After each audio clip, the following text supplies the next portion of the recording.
Internally Kharge जी और हमारी जो दिल्ली में सीनियर लीडरशिप है, हमारा डिस्कशन हो रहा है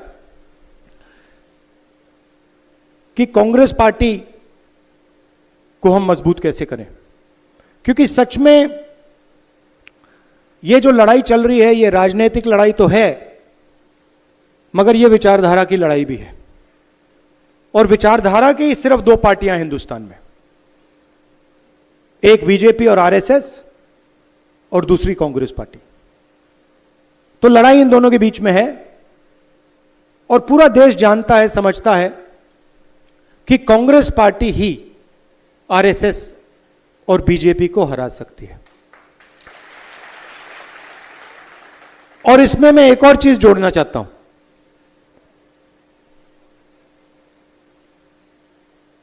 कि सबसे पहले अगर हमने आरएसएस और बीजेपी को देश में हराना है तो रास्ता गुजरात के थ्रू जाता है। हमें पहले यहां पर जो हमारी ओरिजिनल फाउंडेशन थी, हमारी पार्टी भी, अगर आप सोचें, हमारी पार्टी भी गुजरात से ही शुरू हुई थी। हमारे सबसे बड़े जो नेता थे महात्मा गांधी, वो आपने हमें दिए थे, और सरदार पटेल जी भी आपने हमें दिए। तो हमारी विचारधारा भी, हमारी पार्टी भी यहीं से शुरू हुई है। मगर काफी सालों से हम डिमोरलाइज से हैं। गुजरात में डिमोरलाइजेशन है नहीं है ना? थोड़ी, मतलब थोड़ा लग रहा है कि भाई ये बड़ा मुश्किल काम है। तो मैं यहां आया हूं आपको बताने कि ये कोई मुश्किल काम नहीं है, ये आप लोगों के लिए आसान काम है। और आप देख लेना, हम ये काम गुजरात में पूरा करके छोड़ेंगे।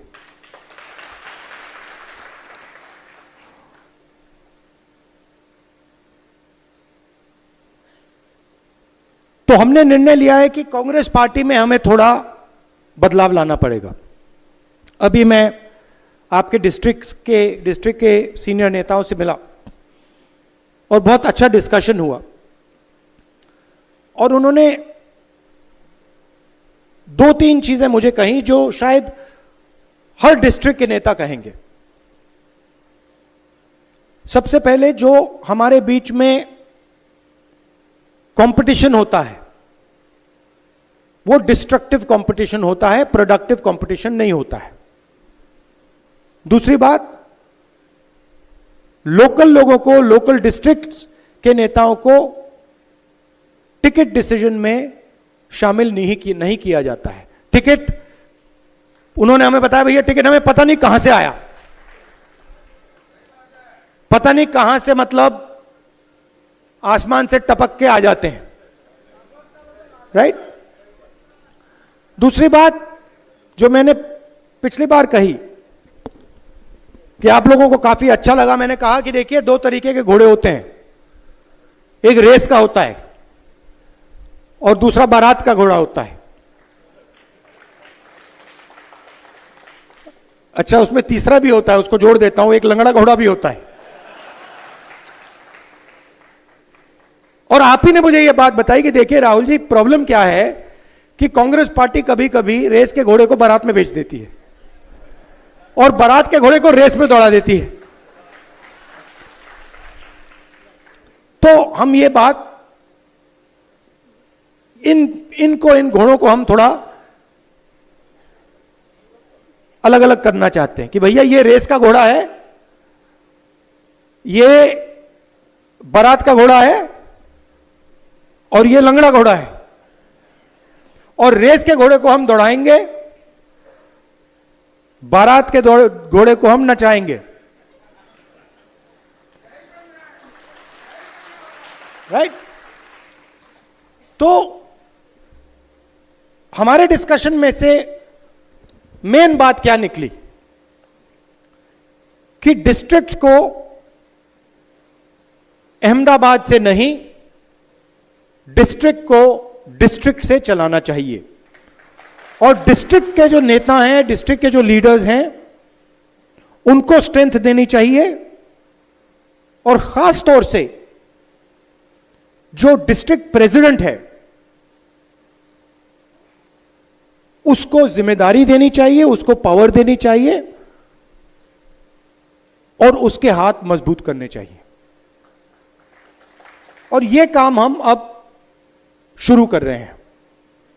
भेड़िया जी आए हैं, ये मंत्री रहे हैं, सीनियर हैं, इनको हमने यहां भेजा है।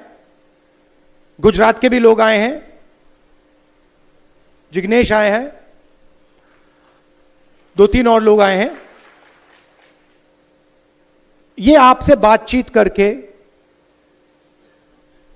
हमारे को 5-6 नाम देंगे, जिनमें से आपका डिस्ट्रिक्ट प्रेसिडेंट चुना जाएगा। डिस्ट्रिक्ट प्रेसिडेंट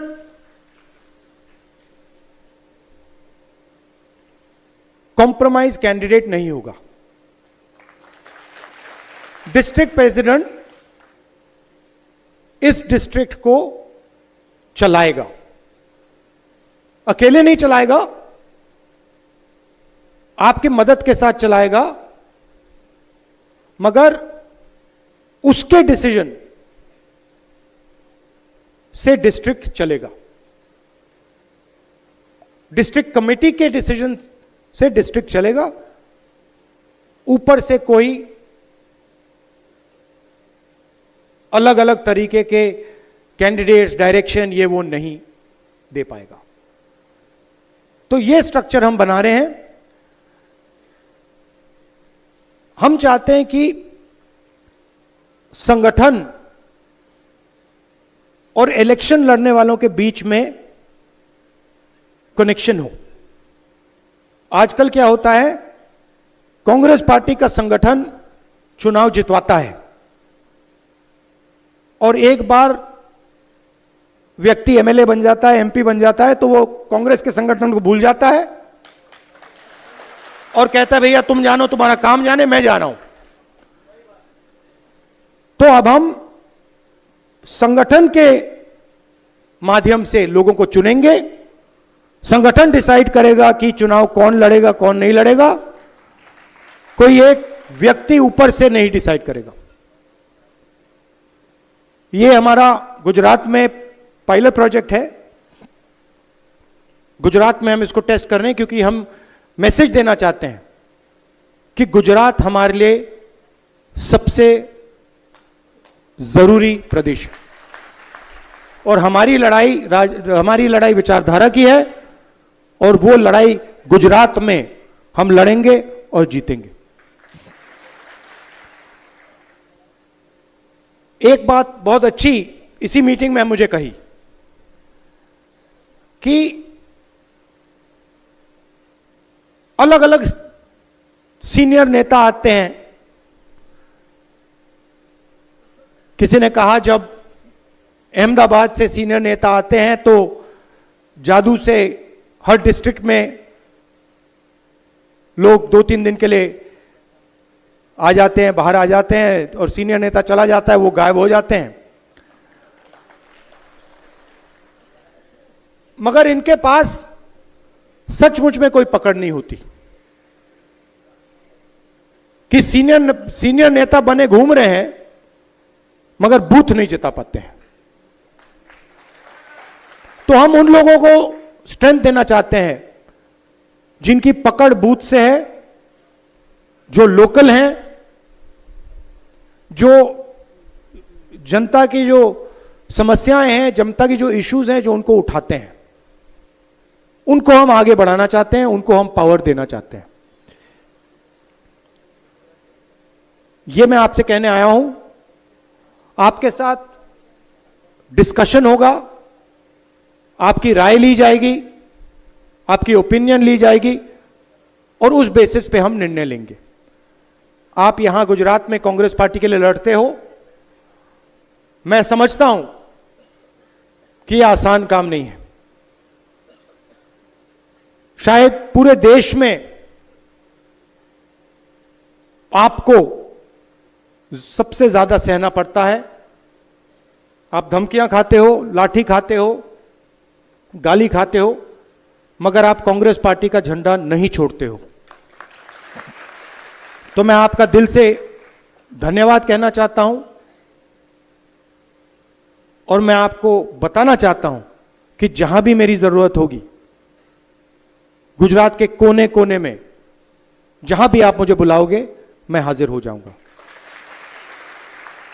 नई जनरेशन को हमें कांग्रेस पार्टी में लाना है। जो सचमुच में जनता से जुड़े लोग हैं, उनको हमें आगे बढ़ाना है। इसी भीड़ में बहुत सारे ऐसे लोग हैं जो जनता के बहुत करीब हैं, जनता के लिए लड़ते हैं, खड़े रहते हैं।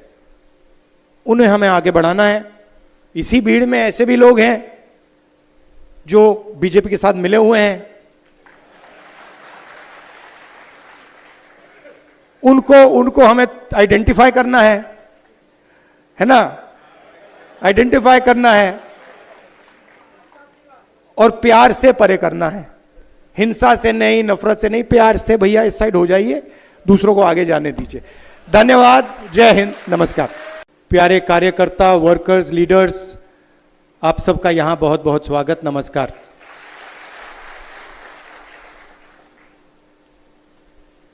मूड कैसा है आपका? बिल्कुल ठीक, बिल्कुल अच्छा लग रहा है। और शायद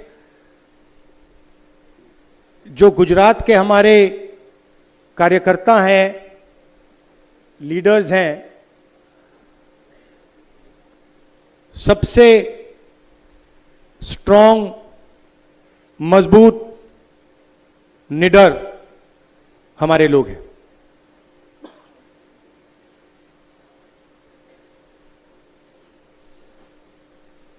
देश में क्या हो रहा है आपको मालूम है। बेरोजगारी, 2-3 अरबपतियों को देश का पूरा धन दिया जा रहा है। यहीं के हैं, आपने ही भेजे हैं। अदानी और अंबानी, उनके लिए सब कुछ अवेलेबल है, जो भी उनको चाहिए। एयरपोर्ट, मुंबई का एयरपोर्ट किसी और के हाथ में है, अदानी जी को चाहिए सीबीआई केस लगता